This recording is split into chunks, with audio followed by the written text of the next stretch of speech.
the choice you can take into Braum. Well, the LeBlanc is going to be taken away here by Kingzone, up against Showmaker there, whose record has been very, very strong. And given the fact that Korn has already locked in that Silas for himself, is going to try and defend that matchup. Speaking of defending, Braum, of course, compositionally an answer to Ornn. Yeah. So a very nice pickup there as they get to target support. They're not going to go for the Morgana. They're actually going to ban away the Shen. A Shen support, it's one that you were talking about. Yeah. It's been Tusen's favorite roaming support. And it makes sense that he's playing a roaming support. So he's actually, curiously, only played one game of Galio, when Galio has that global or semi-global similar to the Shen. He has largely been on the Shen hype train. You want any globals from support to help out your boys Rascal and Pawn in the side lanes as things go on, as Nogari, of course, and Showmaker can be so much to handle. So because of that, I do like the Shen ban. Well, Shen does have that anti-Nogari button, you know, and as long as you got one of those, you're feeling pretty good. We were thinking AD carry would be the take here and to hold on to potential flexes. So you were looking at the tier list. Kalista gone, Vayne gone, Lucian looking pretty comfortable as a selection. I wonder what we'll see from Deft, who was playing Victor so recently in that Griffin series. I think they need an AD carry in this draft. They need damage. So I wonder what his selection will be into Lucian with those aforementioned champions unavailable. Well, Thresh is going to be picked up. This could be an opportunity to go for the Jinx if he wants to. Be hype, wouldn't it? Yeah, I'd be pretty excited. And also the Thresh does offer the safety with the Lantern Ride being available. I'm looking for damage. That's my thought with this last pick. I'd be surprised to see a mage. So what do they like into Lucian? I think Jinx laning phase into Lucian is fantastic, so there'd be some risk to it. The Caitlyn is one that we have not seen for a long time. Just going to go utility instead. So Ashe, now they just have the most godly engage of all time. Consider when you see the Ornn horn blown and then an Ashe arrow flying, you're going to have to respect Nocturne diving in. There's going to be so much space for the Ashe to work under. What is your mid lane choice into Silas? Is DAMWON's answer. And they'll go Corki anyway. It's not going to be the Lissandra matchup that we've seen almost exclusively in for a long time. Going to try to farm it out. And you look at Silas ults to steal. There's the Cataclysm and the rest not so great. Yeah, I mean, you can throw a culling out. That doesn't seem too bad. And actually, the scaling on the Glacial Fissure we've seen works out relatively well. I think you're reaching. I am definitely They're a bit reaching. stinky. It's not quite Karma Jace levels bad, but it's not an ideal load to steal. And how will Silas look? Because Silas was very impressive for Nogari. He basically won the game in the side lane, and then they lost. So there is still going to be scenarios where that falls apart. DAMWON, they have a pretty damn squishy comp with the Jace, Corki, and Lucian. It's basically 380 carries, and you'd imagine Cinderhulk, Jarvan, and a Braum. So just like we talked about in our last series, yes, this comp can win, but front to back is so hard. The moment that those teamfight ults are thrown in, how are these 80 carries going to maximize damage and not just be so? Yeah, if DAMWON make it to a teamfight phase, they've probably lost the game. That's how we're looking at this one from the draft. Things from Kingzone looking like they don't necessarily have the most priority early, but they have so much late game insurance. And that's the thing is, yes, you see the 1-3-1 get ahead, but they have the world's most force on their side. Exactly. They could have Cataclysm stolen away, plus the Ornn horn, Ashe arrow, Nocturnal. So split the map at your peril, and maybe it plays into the narrative that DAMWON Gaming can have good starts against Kingzone, but when the game's there to be won, the mid-game execution with this much initiation from Kingzone is going to have to be picture perfect. Absolutely, but we know that DAMWON Gaming, if they can do anything, they can laning phase. So let's see whether they can get the advantages that they need to get themselves off to a good start here in game number 1, playoffs, round 1, Kingzone versus DAMWON Gaming. Let's get into it.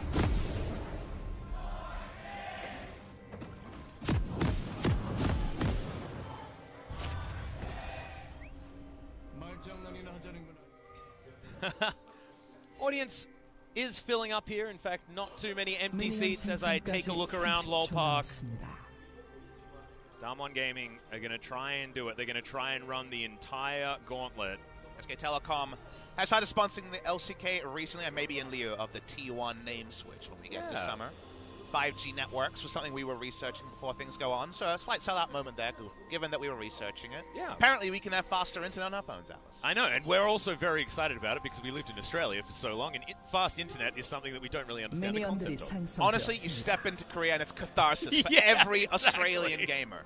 You come into Korea, you're like, 8 ping, 200 download speed. What is this? I've been lagging recently. I'm up to 10. So oh my I know. goodness. My life is tough, but let's zoom in on the level 1 here. Just don't play any skill shot champs. I'm trying not to.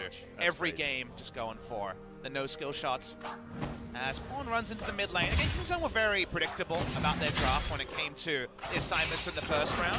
This is the first surprise, though. Showmaker jumping on his Corgi and going Corki into not Lissandra. Again, very notable. Lissandra fell through picks and bans. We get to have a look at some of the route choices as we start things out. Yeah, we get every precision keystone coming in from DAMWON Gaming, which is cute. A little bit of an example of the fact that you can use all of them at this point in time. 10 utility tree as well. Yeah. 8 players with a secondary, 2 free ass primary. boots coming in from DAMWON Gaming. Oh, the 10-minute power spike. Yeah. Huge. They'll just be walking so fast. That 8 sounds pretty loud for the start of things here.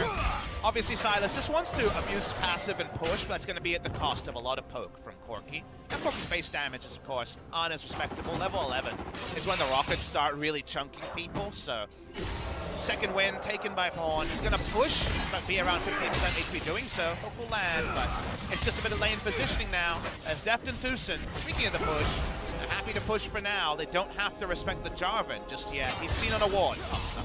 Yeah, I don't even know whether he's going to be able to clear that one out as the sweeper does wear off. Just decides that he's not going to waste any time. He takes down Scoodle Rivers here towards the top side. Get that one pretty comfortably as we have a check-in on the top side matchup, Rascal versus Noggery. This is a matchup where now we're on 9.6. The Jace has a lot more onus on him to win, and you can see Noggery, he's doing just that. Down below 300 health already. Here is Rascal. And that's why, to me, this game decides the series. That seems really weird to say. Yeah, in game 1 of a best of 5. But Rascal is saying, I don't care about the nameplates. I'm going to get through a matchup that's rough in the early game against Noggery on this Ornn. And if it's successful and he contains Noggery on a carry versus tank matchup, if you can plug and play that for the whole series, the player's going to get even more damage on Feral, that might just be a series winner. Speaking of series winners, there was, of course, how much of a containment job could come on top. All I'm saying is, if Rascal can contain Noggery in the Ornn versus Jace matchup, it really does loom as a potential series decider, because that is the one matchup where Noggery and DAMWON Gaming need to win big. And that's also the one position where DAMWON feel they don't have to draft around, right? They don't need to waste top lane bans because you can almost guarantee that Noggery's going to win that matchup. As soon as that becomes untrue, the draft is going to change drastically, and I don't think DAMWON can actually recover from that. That was my thinking when I was thinking about exactly how this game is going to go, and I'm glad that we get the Ornn Jace matchup to see whether it is going to work. And Noggery's gone all in on this. He's taken the Klepto as well. Noggery's choice of Keystones has been very unique. He was the first to start going back to Comet Rise and those tricky matchups that other people would try to take Aftershock and sustain through. Nope. Noggery always knows how to min-max carry matchups, and that's why, again, game 1 is so important, because he's got the pick, we know how the pick goes. There's small windows after 6 minutes in where you take Ignite and you do have a little bit of kill pressure if you misjudge your lane as Noggery, not expecting him to do that. Containment aspect is what we're watching top side. Speaking of watching, Canyon and Cuz. Notice a Canyon. He's got the onus on him to make the aggressive moves early, pre-level 6, and so far so good from a Kingzone perspective. No real gank attempts by Canyon. Yeah, you can see already Pawn is shoved in this wave. He's got a lot of priority here up against the Corki. Maxing E. Yeah, maxing the Gatling gun. So he really wants to punish Pawn, and this would be a very heads-up trade as Showmaker will have to back away. The theory behind this is the way you get through this lane as Pawn is that you dive in with your E and then just spam your abilities in the minion wave and back off, right? And have your second wind take over. Basically, the Q might be negated by the shield coming through on the E, so you take the E to shred resist, and that means that when the Silas walks away, those autos that follow him, he's fully shred, and he's taking the most damage. This is actually a pretty heads-up choice by Showmaker, and not one you almost ever see from a Corki. Yeah, I think it's actually really cute. Showmaker is going to take some more harassment here from Pawn, who's just chugging through his corrupting potions. You can see with the extra priority that Noggery picked up, he actually moves down that river, walks over some vision. Pawn is just going to go back home, grab his second Dark Seal. Bit of a shout out there to 9.6, not a 9.7 yet, where buying Dark Seals in abundance is a bad move. Pawn's actually done pretty well. He's only 400 gold down with the Klepto Speaking bot of lane. doing well, that's a nice double play coming in there as the Unbreakable gets a lot of value, but it's not over yet. Deft trying to keep the slow here onto Beryl. Does get the frost shot to come in. Nuclear's in trouble. The ignite goes down. There's the flash. The fadeaway jump shot takes the lantern, and that's first blood in the 2v2. Damn, the top difference, it's bot difference is deciding this particular laning phase. So many times we didn't halt our analysis to talk about, okay, that's a nice little trade. It's not going to lead to a kill. Okay, once again, third time, fourth time's the charm. This one's an all-in, and this one's a kill for Kingzone. And you look at the Lucian, you're like, oh, laning phase, oh, power, Lucian, Braum, such a great lane in the early game. Kingzone say, no, we just straight up don't care. We're going to be better than you. So this is about the lane position. The reason this starts is that Deft gets a mini freeze before the minion wave comes in, and it's an unwarded brush for Tucson to land the hook. And then they just understand their damage ranges. They've got the play. That was the important summoner. Late ignite means that Nucleus flashes late. You talked about the fadeaway jump shot. Comes across looking pretty good. Let's put them down for a kill. And now a significant lead bot lane. Yeah, it's real clean. And you can see DAMWON, they've decided they're going to double down on this top lane matchup. Pawn does grab himself some missiles in the mid lane with his hijack, but you can see Rascal's just saying, I'm going to weather this storm, and I don't care if I'm down 20 CS. I'm just going to be on in the late game. And when your 2v2 dies like that, it actually has a ripple effect on other lanes. And the simple one is, all right, Nuguri's like, okay, now I really need to win this lane hard because my bot lane is struggling. That's a very emotional response, right? Yeah. But the other important one is, you notice Showmaker walked back to lane and didn't counter teleport. He hasn't gone cleanse, he's not against Lissandra, he's happy to go into the teleport. He's holding on to teleport, probably because the bot lane just lost a trade and he's feeling even more onus on being able to spread his decent CS lead in mid lane into a gank or counter gank rather than just TP in and win mid lane harder, because he might just win mid lane harder while bot lane falls further behind. Well, you can see, speaking of the bot lane, Canyon is down here looking at this Cloud Drake, but isn't going to go in. Paranoia available here because on this Nocturne, things have been very, very quiet. It's just been happily farming. And when a Nocturne's allowed to do that, and in fact his team is winning elsewhere on the map, it's a very happy Nocturne indeed. Now we'll be able to get this Rift Scuttler topside and move into passing over that river towards Pawn. These are moments where we have to return to our pre-game analysis. We see 380 carries, and yes, to people out there, Corki does 70-80% magic damage, but yes, the trade patterns are 80 carry-esque. It's 3 Marksman, probably Cinderhulk Jarvan, yeah, we have it confirmed now, and a Braum against huge initiation. DAMWON Gaming need a gold lead in their side lanes. They need to play 1-3-1 and not have the initiation hit from Kingzone, and doing that from a gold disadvantage is almost impossible, Atlas. They really need to be hitting their marks on time. Jason, Corki definitely can't levy any blame to them just yet, but even the ease of execution advantage is on the side of Kingzone as the game goes on. You do worry that DAMWON Gaming have no noticeable gold lead to comment on. And you have to remember as well that, yes, Noguri's taken the Kleptomancy, he's going to be making a lot of gold, but Rascal's playing the walking cull. He's going to cash in so much gold worth of stats. You're so proud of that name, I am really proud of it. Actually, it was one of those shower thoughts that I was like, I finally had a good one. And you know how many I've tried, Bob Smithy, over the years. So to finally have a good, you got to let me have this, okay? I'll give you that leash. This one time, thank you so much. You can be just like the Corgi, happy Corgi on a leash. I mean, bot lane's on a leash though of Kingzone's creation. DAMWON Gaming feels so pressured. They got no flash onto Illusion. It just feels like the counterpoint of no flash onto Ashe isn't a consideration. Jarvan has found no inroads, and that just means Nocturne's the better champion because he got the free level 6, right? Level 7 already, with no punishment during the weakest phase for the Nocturne. So given all those variables, so much pressure onto Noguri to get all the turret plates, get all the gold, to be able to spread his lead the maximum. Because if it's not the maximum, if it's only 400 gold, we're looking at Kingzone. We're nodding our heads and we're saying nice, and that's not what you want from a DAMWON perspective. Absolutely not, and in fact, 400 gold is nothing in this On versus Jace matchup. Kingzone's going to be having the best time. You can see he's already celebrating, moving down towards the mid lane. Showmaker does have a minion wave in front of him, so isn't going to overextend. But Kingzone have run of the map right now. We saw earlier on there were 3 control wards in the river for DAMWON Gaming, but now they've got none, because Kingzone can just so freely enter the river without any fear of being caught out.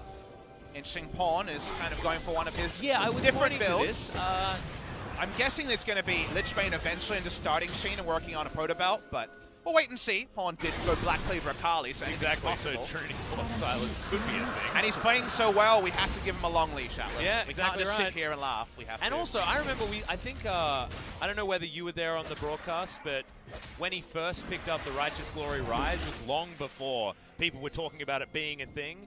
And I had some words to say about it, and then I was proven wrong because he did have a great performance, currently undefeated on the champion. I guess I watched more Doinby Rise than you. Yeah. I was well aware of that build. But oh, no, this was long ago. This was in the first round robin. I mean, he's been doing that build for over a year, Atlas. Right, okay.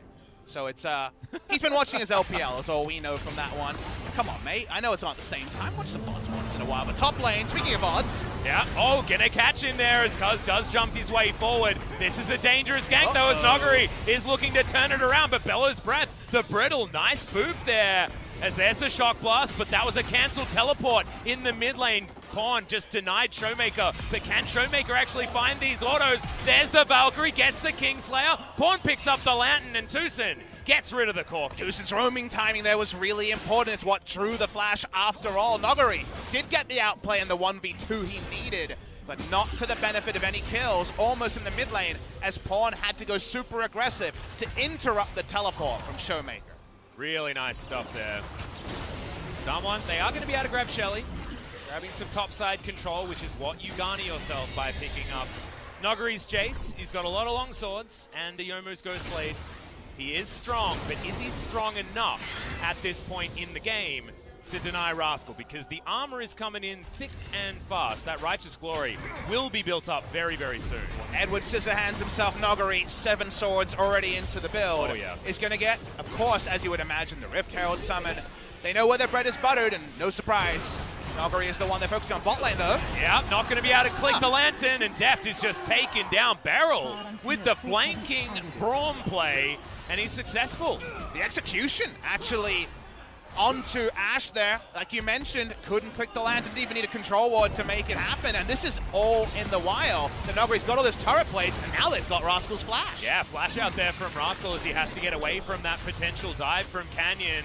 Noguri's still throwing these shock blasts around, but Rascal should be okay now as he tidies up the minion wave. But DAMWON have finally woken up here on this map, 13 minutes. And if it's 4 or 5 a.m. in North America, I'm clicking my hands saying wake up, because look at the gold lead out of nowhere. It's 2,000 gold, largely around the Jace, who's got his second, sorry, the Dirk completed item almost done. We're going to go all the way back in the replay. Early flash, because remember, that draws Nocturne into turret aggro. There's no minion wave there, so Kuz really does nothing. This is a replay of what happened. Like we mentioned, was the interrupt on the teleport that stopped him from joining. That also means his entire health bar is gone. And his flash.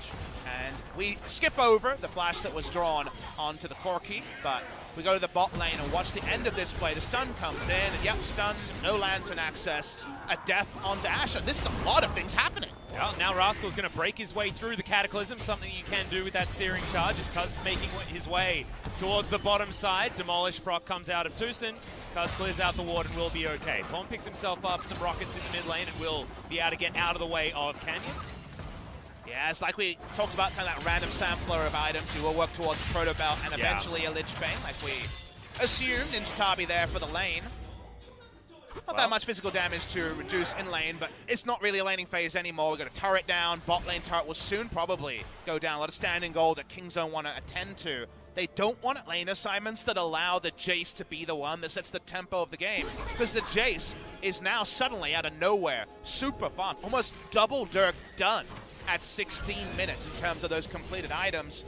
5 plates topside.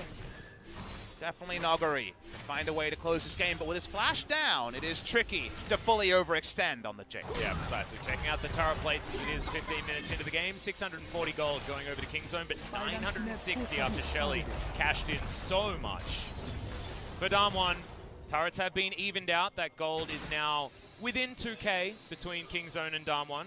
But we have to remember that this is where we were expecting the gold to be in favor of DAMWON earlier on, right? The early game went way better for Kingzone than it had any right to do. And now it's this transition from mid to late game that we're looking for DAMWON to be decisive and get themselves advantages. And so if you ask me who's the winner of the first 15 minutes, you know what the best answer is, Atlas? It's actually the viewers. You know why? Because with how even the game was and DAMWON had no noticeable lead, it felt like, honestly, the game was going to go in a very predictable pack, and then Kingzone's ease of execute comp would just win. But that extra gold to DAMWON makes this about a 50-50, which means we got a hell of a game one on our hands. Speaking of 50-50s, Cuz is looking for this. Paranoia is going to be available, but it's not taken. Mon is throwing around some missiles, but the package is used from Showmaker just to disengage. And evening out the Drakes doesn't feel so even when it's Cloud for Infernal. Over towards DAMWON Gaming. Kingzone want to make this about one lane. Remember that DAMWON want to make it about three. So any ARAM scenarios, you give the heavy benefit to Kingzone because of their engage. They can poke the minion wave out for now, so it's not going to be one-track-minded Kingzone advantage. But when the side lane turrets go down, when the outer ring goes down, that's where any grouped fight heavily favors Kingzone DragonX. And I also find that the win picking up the Infernal Drake there from DAMWON and then getting out safely is multifaceted, purely because Deft had such a huge item advantage as that was happening.